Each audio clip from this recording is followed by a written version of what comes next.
រមហូតស្មាទៀតការសង្គ្រោះស្ពានទឹកការចំណាយបាទថ្ងៃនេះជាថ្ងៃច័ន្ទទី25កក្កដាឆ្នាំ2020បាទវិញថា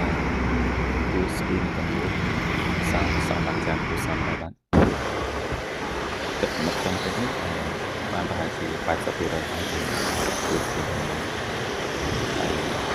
នេះជាទឹកជាតិខាងក្នុងក៏ជាជំនទីខាងខ្មៅជាខាងទី3នៅមកដល់ស្ពានតាមស្ពាននេះដែរគឺស្ពានដែលឆ្លងកាត់លើប្រាសាទពីបទនេះគឺស្ថិតនៅលើផ្លូវជាតិលេខ2នៅខាងតដល់ទីបាទ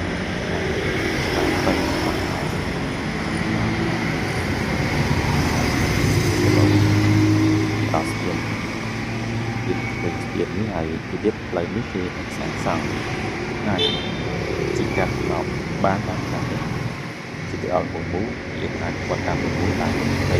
បានតាមទៅប្រាំ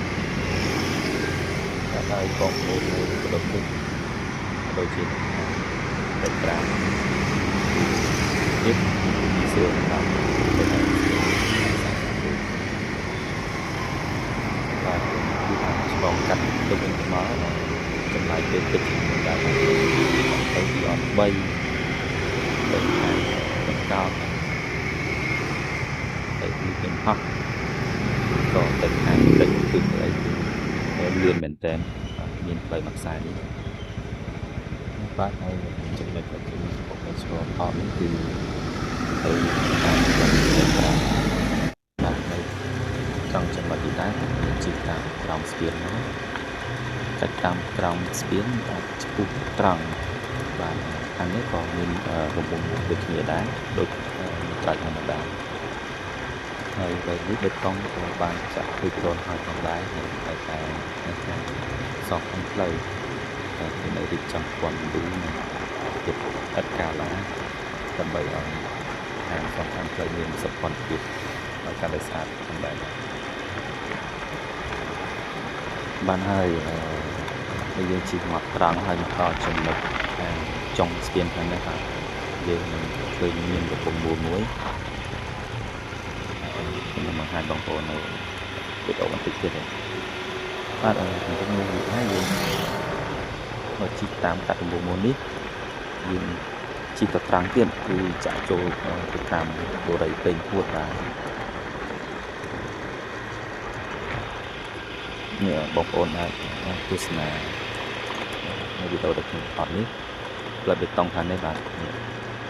ចាក់ត្រង់នេះវាចាក់ចូលតាមបូរីពេញហួតហើយយើងអាចទៅផ្លូវជាតិមួយគឺតាមផ្លូវនេះបានចាក់ចំបូរីពេញហួតឡើងពីបូរីពេញហួតទៅកាន់ផ្លូវជាតិមួយបាទសូមអរគុណបងប្អូនអរគ្នាហើយក៏សូមរីករាយទស្សនាវីដេអូបន្តបាទ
បាទជំរាបសួរពុកម៉ែបងប្អូនទាំងអស់គ្នាថ្ងៃនេះនាំអារម្មណ៍បងប្អូនទាំងអស់គ្នាមកទស្សនា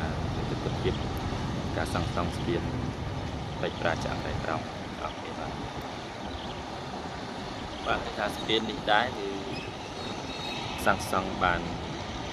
ប្រមាណជា 80% ហើយបងប្អូននឹងអាច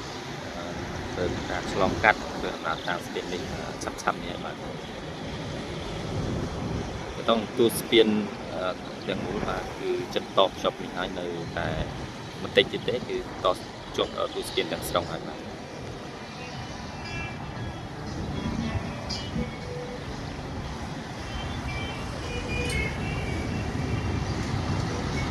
ពីតាស្ពាននេះគឺ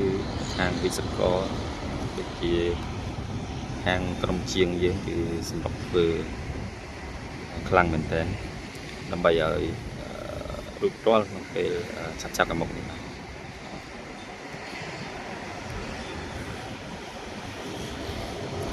ស្ពាននេះហើយគឺពុកម៉ែបងប្អូនគឺមានភាពងាយស្រួលការធ្វើដំណើរបើយើងធ្វើដំណើរពីខាងព្រែកប្រាឆ្ពោះទៅកាន់ចាក់រ៉ែក្រោមហើយ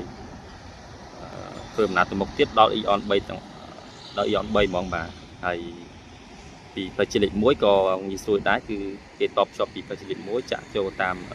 បូរីពេញហួតបឹងស្នោហ្នឹងគឺធ្វើដំណើរតាមកាត់ស្ពាននឹង